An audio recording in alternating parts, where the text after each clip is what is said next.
Mengapa tukang sihir itu kafir dalam syariat?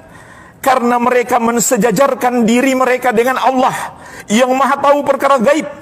Padahal Allah telah menegaskan, "Qul la ya'lamu man fis samawati wal ardil ghaiba illallah."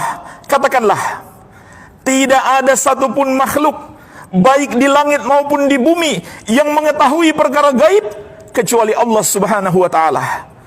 Jemaah sekalian, makhluk di langit adalah malaikat. Makhluk di bumi, siapapun yang tinggal di bumi, termasuk para nabi dan rasul, mereka tidak tahu perkara gaib, kata Allah.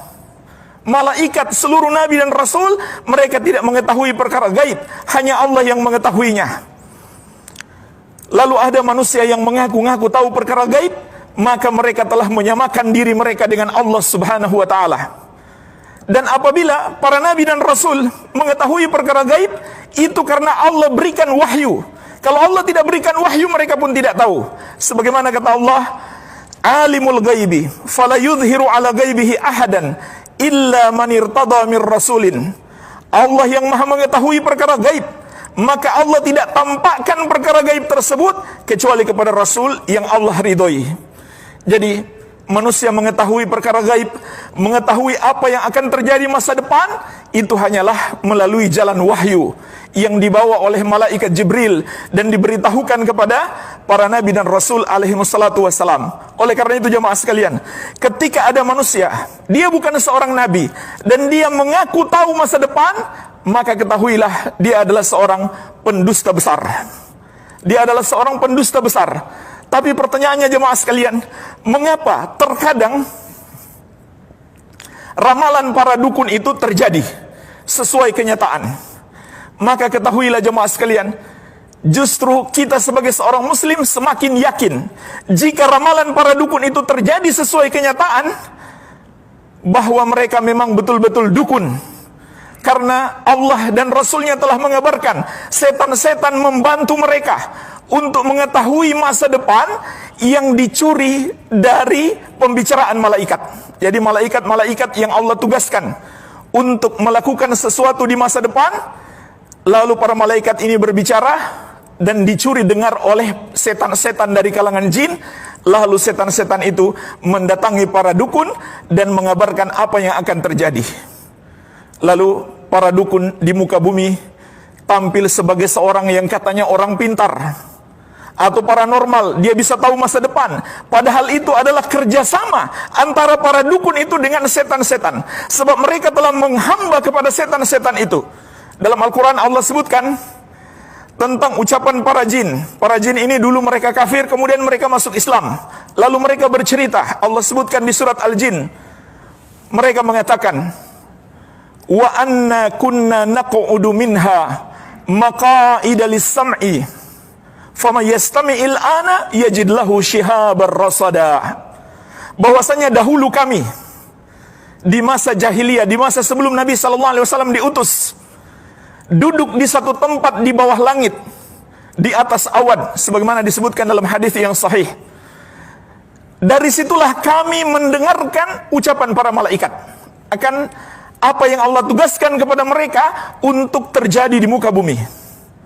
Jadi Allah kabarkan kepada kita, begini prosesnya. Para dukun mengetahui hal-hal yang gaib sehingga mereka meramal masa depan. Setan-setan itu mencuri pembicaraan malaikat. Siapa yang mendengarkan sekarang, dia akan mendapati panah-panah api. Yaitu setelah Nabi Muhammad SAW diutus, Allah menjaga langit dengan panah-panah api untuk menyerang para setan-setan itu.